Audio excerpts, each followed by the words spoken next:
Selamat pagi, Bu. Kami dari kelompok 3 akan menjelaskan mengenai software requirement specification sistem informasi perkuliahan kuliah YUX, di mana saya Diana Srapitani Hasibuan dengan NIM 113200053.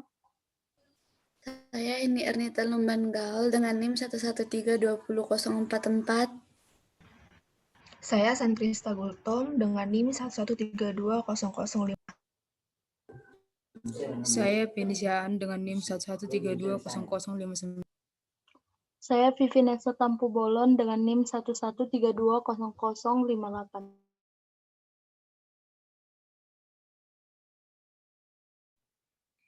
Pada laporan proyek perangkat lunak kami terdapat 5 bab. Yang pertama bab introduction yaitu pendahuluan. Yang dimana pada bab pendahuluan menjelaskan tujuan pembuatan dokumen, skop, definisi, akronim dan singkatan, identifikasi dan penomoran, dokumen rujukan dan ringkasan dokumen.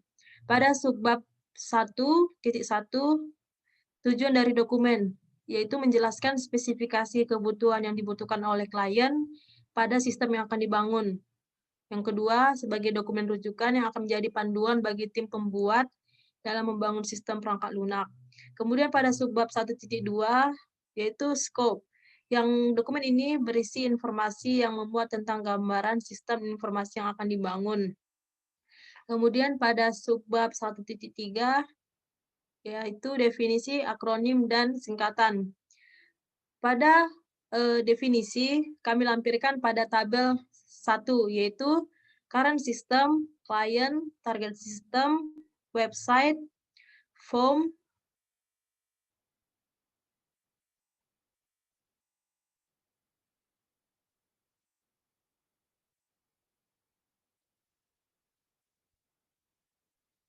admin, use case diagram, requirement, tools, dan user.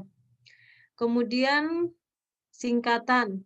Pada singkatan kami lampirkan dalam tabel 2, yaitu PA1, proyek akhir tahun pertama, RSS, Software Document Specification, BPMN, IR diagram, dan data flow diagram. Kemudian pada subbab identifikasi dan penomoran, kami lampirkan pada tabel 3.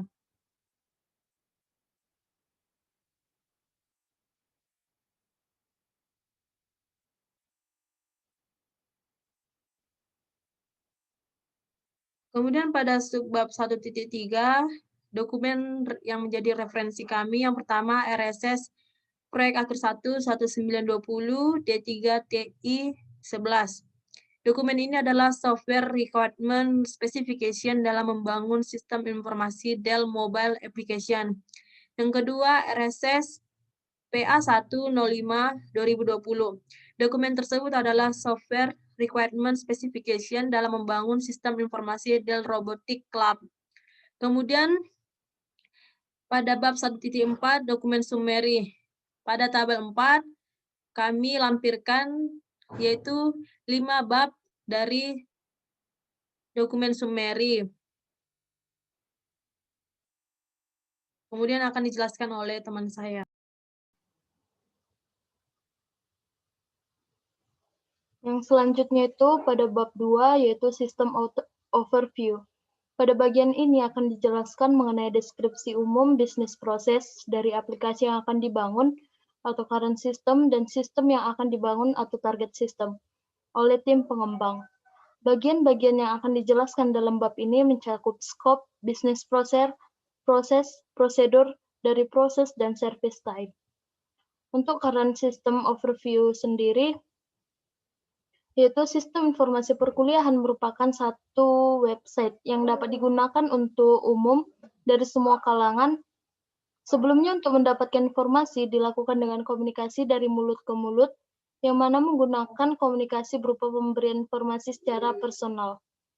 Kemudian pada subbab 211 skopnya, untuk melihat informasi perkuliahan, sistem ini masih bergantung pada sistem informasi internet. Kemudian pada subbab 212, bisnis proses mendapatkan informasi. Di sini, pelajar dapat mengakses informasi untuk mencari informasi perkuliahan dengan komunikasi secara langsung. Jika narasumber ingin mencari informasi dari orang langsung, maka pelajar akan mencari informasi, kemudian mengumpulkan informasi, kemudian dapat memperoleh informasi.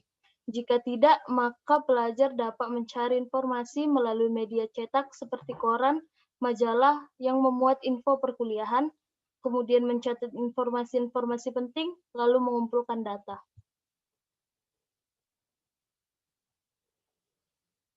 Prosedurnya telah dijelaskan pada BPMN yang tadi.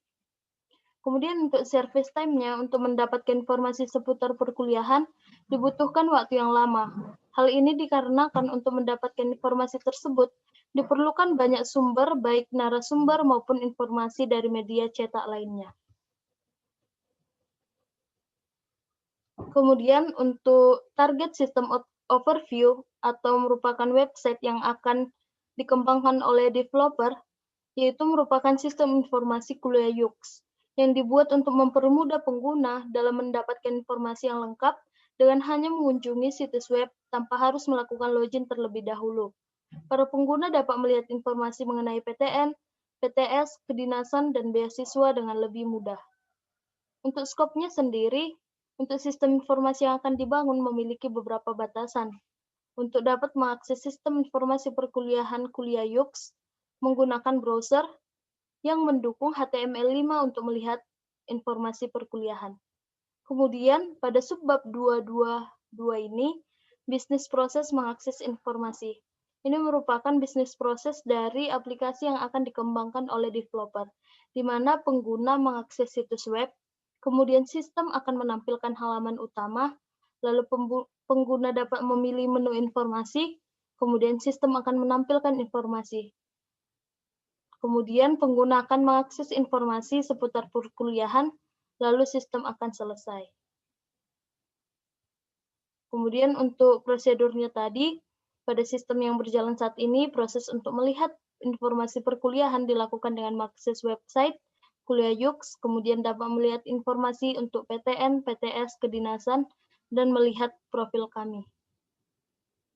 Kemudian untuk service time sendiri, target overview itu pada sistem informasi kuliah YUX, untuk dapat mengakses informasi dibutuhkan hanya sekitar 10-15 detik dalam proses pengaksesan website.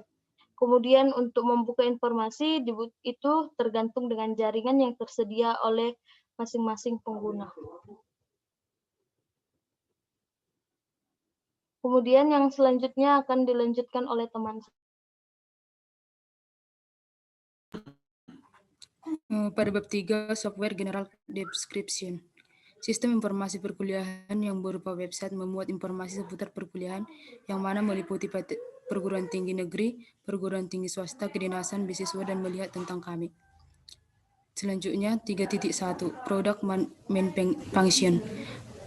Fungsi utama dari sistem yang diberikan kepada pengguna yang dapat mengakses sistem informasi perkuliahan yaitu 1. Fungsi melihat informasi, yang kedua, fungsi mengelola informasi. Selanjutnya, DFD Data Flow Diagram. Pada alir data sistem informasi perkuliahan, kuliah YUX ini menggambarkan aliran data dari sebuah proses atau sistem. DFD juga menyediakan informasi mengenai luaran dan masukan dari setiap entitas dan proses itu sendiri. Ahli data sistem ini memuat masukan user untuk memilih menu informasi, kemudian pada sistem informasi perkuliahan akan ditampilkan halaman yang dipilih user, kemudian untuk inputan informasi yang dilakukan sistem akan ditampilkan sistem informasi perkuliahan itu sendiri. Kemudian 3.2 user. Yang pertama itu user group 1. Deskripsinya adalah pengembang yang dapat menginput informasi, kemudian administrasinya mengelola website pada sistem informasi perkuliahan, kemudian membuat detail informasi dan menginput data-data. Yang kedua, user group 2. Deskripsinya, pengguna yang dapat melihat informasi seputar perkuliahan. Administratifnya, pengguna masuk ke halaman website sistem informasi perkuliahan kuliah YUX, Yang kedua, melihat informasi pada website sistem informasi perkuliahan. Yang ketiga, pengguna dapat mengakses halaman About Us. Selanjutnya, constraint, yaitu harus menggunakan browser yang mendukung HTML5. Yang kedua, harus mempunyai link yang dapat mengakses halaman website tersebut. Selanjutnya, 3.4 SW Environment. Pada bab tersebut menjelaskan lingkungan sistem yang digunakan oleh tim developer dalam pembangunan sistem informasi perkuliahan. Yang selanjutnya, 34.1 Development Environment. Aplikasi ini akan berfungsi dengan spesifikasi. Yang pertama itu server prosesor sebagai tampilannya seperti berikut. Yang kedua itu klien. Yang ketiga operating system. Yang empat DBMS itu byte. Selanjutnya 3.4.2 operational environment. Spesifikasi minimal perangkat lunak yang diperlukan untuk mengoperasikan sistem informasi seputar perkuliahan. Aplikasi klien server ini akan berfungsi dengan spesifikasi server tidak ada, klien, prosesor, OS, Windows, DBMS-nya tidak ada. Selanjutnya akan dijelaskan oleh teman saya. Terima kasih. Pada bab 4-nya ada requirement definition.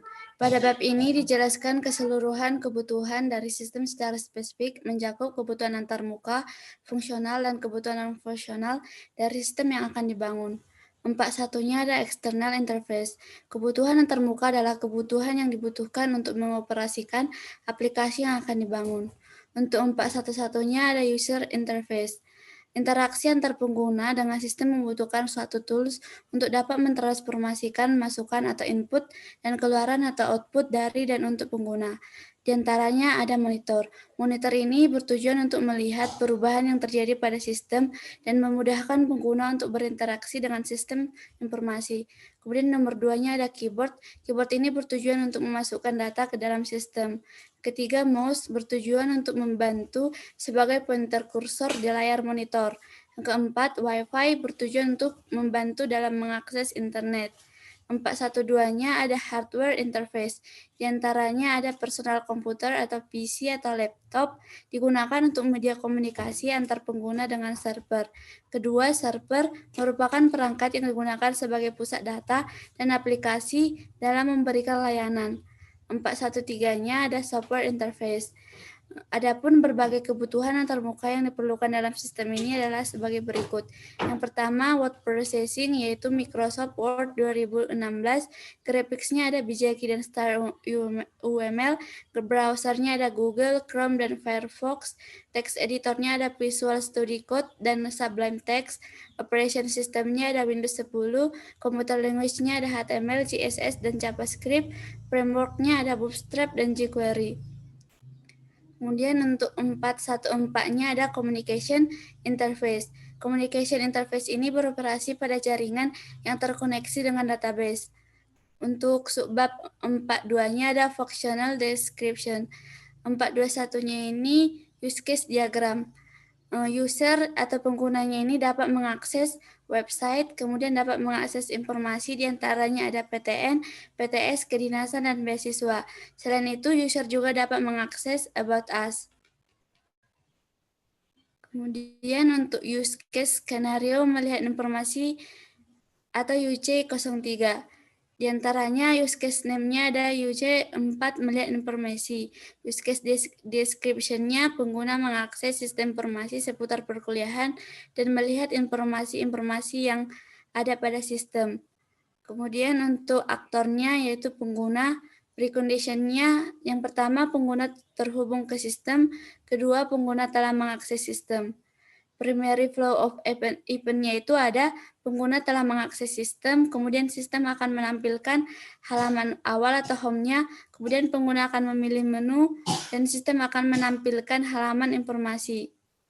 Error flow of event-nya itu ada pengguna akan menerima pesan error dari sistem jika terjadi kesalahan pada sistem.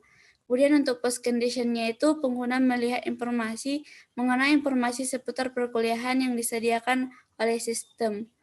Untuk subbab 4.3-nya ada data requirement. Data yang dikelola dalam sistem ini berupa informasi seputar perkuliahan dan info tentang kami yang akan ditampilkan ke dalam website yang mana dapat diakses oleh user. Kemudian untuk 4.3.1-nya ada IR diagram. Nah, untuk IR diagramnya ada pengguna dengan atribut ID pengguna sebagai primary key-nya, alamat email, dan nama dapat mengakses beberapa informasi, di mana informasi ini memiliki atribut ID informasi sebagai primary key-nya, info PTS, info PTN, info kedinasan, dan info beasiswa. Selain itu, pengguna juga dapat melihat About Us, di mana About Us ini memiliki atribut ID About Us dan ID nama. Kemudian untuk subbab 4.4-nya ada non-functional requirement. Dan untuk non-functional requirement-nya diantaranya SRS 01, reliability, kegiatan ditolerir sekitar 20%. Kemudian SRS 02-nya atau ergonominya, sistem informasi ini harus user-friendly. SRS 03-nya portability, sistem informasi ini berjalan pada platform atau sistem operasi apa saja yang mendukung sistem informasi berbasis web. Untuk SRS 04-nya, memori minimum memori 140 MB, SRS 05-nya security, login atau manajemen user pada validasi data sangat penting karena menyangkut sistem informasi dan forum. SRS 06 A1 atau bahasa komunikasinya menggunakan bahasa Indonesia. Kemudian untuk bab 5-nya akan dijelaskan oleh teman saya.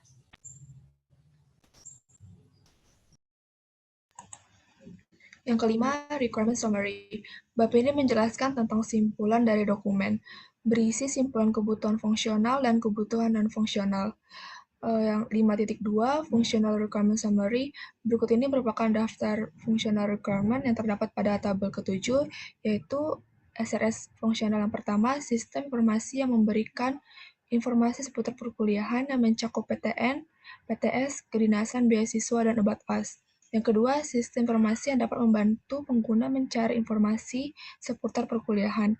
Yang ketiga, sistem informasi yang dapat memberikan informasi mengenai pembangunan website. Yang ketiga, terdapat non-functional requirement summary. Berikut ini merupakan daftar fungsional requirement yang terdapat pada tabel 8, yaitu SRS non-functional yang pertama, sistem informasi yang dapat diakses dengan cepat. Yang kedua, sistem informasi yang dapat dibuka dari browser apa saja. Yang ketiga, sistem informasi yang tidak menggunakan database.